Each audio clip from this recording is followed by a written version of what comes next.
Hello again, and we're carrying on with the flipping in classroom. Now, part number 2.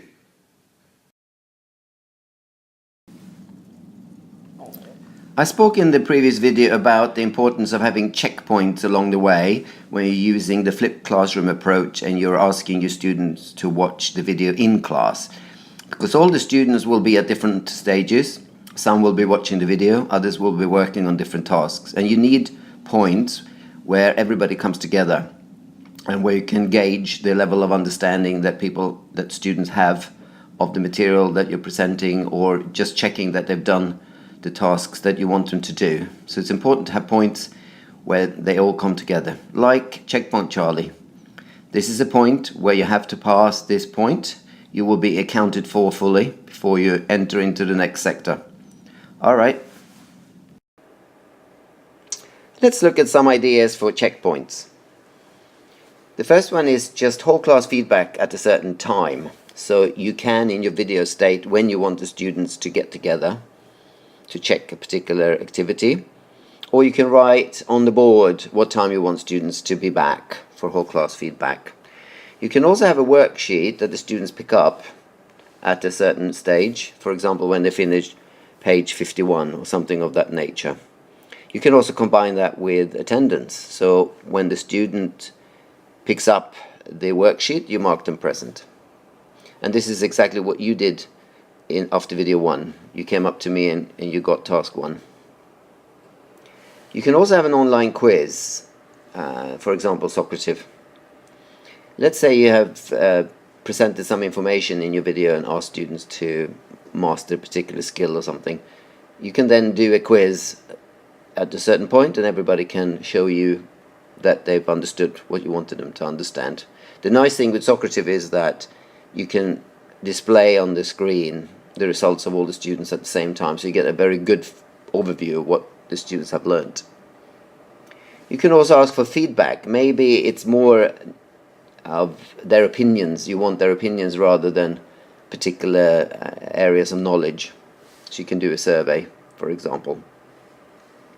Or you can use an online wall, which we'll be doing shortly, where students write.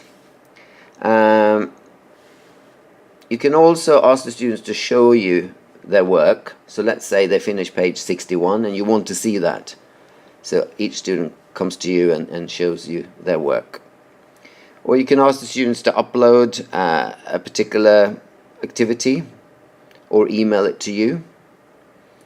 Or you can have an app. Let's say you ask students to download a new app with a particular activity. You ask them to do a particular activity and then the students will show you what they have done. So these are some ideas for checkpoints. This is an example of a vocabulary activity I asked my students to do last week through a video. So in the video I show them this page and I show them how to find things like the definitions, the example sentence, part of speech, etc. And that was part of the video itself.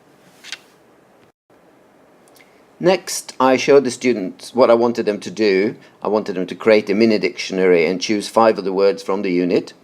So I actually typed this in as I was speaking, the definitions, the example sentences. I talked about word family words, etc. So I showed them in sort of a demonstration of what I wanted them to do. Now, the checkpoint for this particular activity was I wanted them to show me their chart once they had finished all 5 words. I asked them to have 5 words, 1, 2, 3, 4, 5. So once they had finished all their work, I asked in the video, please show it to me. So it was a bit labor intensive because I spoke to every single student, but at the same time I was able to give personal feedback to every single student in the class at different stages because they were working at different speeds, of course. And I thought that was an excellent example of how with the flipped classroom you get that face-to-face time with each student and you can comment on particular areas that you instantly can see are problems for a particular student. So this is just one example of using the idea of showing the work of the student to the teacher as a checkpoint. Now this is all good and well from the teacher's perspective, but what did the students think? If you type boisterous baby into Google image, this is the first image that comes up. and I think that's very apt describing my students. They are boisterous, they are lively, and I also have very large classes. In the beginning of this semester, I had one group with over 35 students and another group with 32 students. So with that comes quite a few classroom management issues. It's difficult to get them to settle down. Some of them are late, etc. And often when I wanted to explain a particular area, or I wanted to explain a task and give them instructions, it could take 10, 15, 20 minutes just to get that across, and I thought I was wasting a lot of time. So with the flip model, I always knew in the back of my mind that that could be a solution to this problem. And this is what I discovered when I started using the flipped classroom model in my class. My students went almost completely quiet, almost immediately. They all started watching the video, and I just couldn't believe what was happening, because I thought, if I stand at the front of the classroom talking to the whole group, they will all start talking. But if I don't, if I just say, please watch the video, somehow they all go quiet and they watch the video.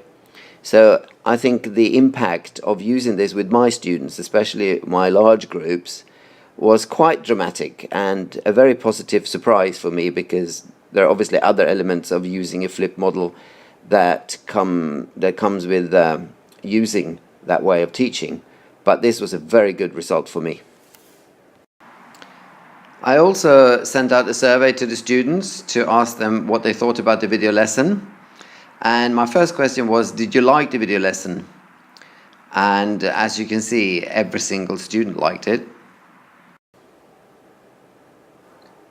I also used some of the survey questions to make students aware of some things that would be happening in a video class, like this question, for example. With a video lesson, you can work at your own speed. Did you like this? And again, overwhelmingly, it seemed like the students really liked this. Another question I asked was about the open class feedback session at the end of a class, and they seemed to like that as well. I was a bit surprised by that, because I thought maybe they didn't like that, but they did.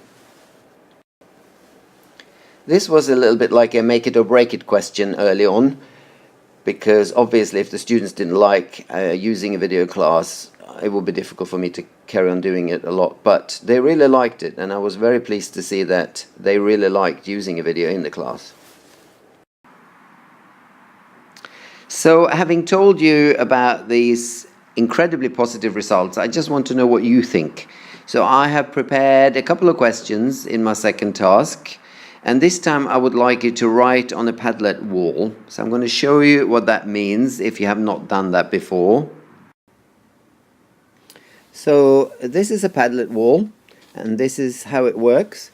It's basically an empty space online, and anybody who has access to this wall can write on it. And the way you do that is you double tap anywhere on the wall and you get this box. So you can see the box here. That's what it looks like. And you have a heading in red, and then you have a space underneath to write. The nice thing about using a Padlet wall is that you can edit your own work and you can see everybody else's work, but you cannot change anybody else's work. So it's fairly foolproof. So we're going to use that for task number 2. Okay? Okay, so now it's time for task number 2. So please come forward and I will give you task number 2.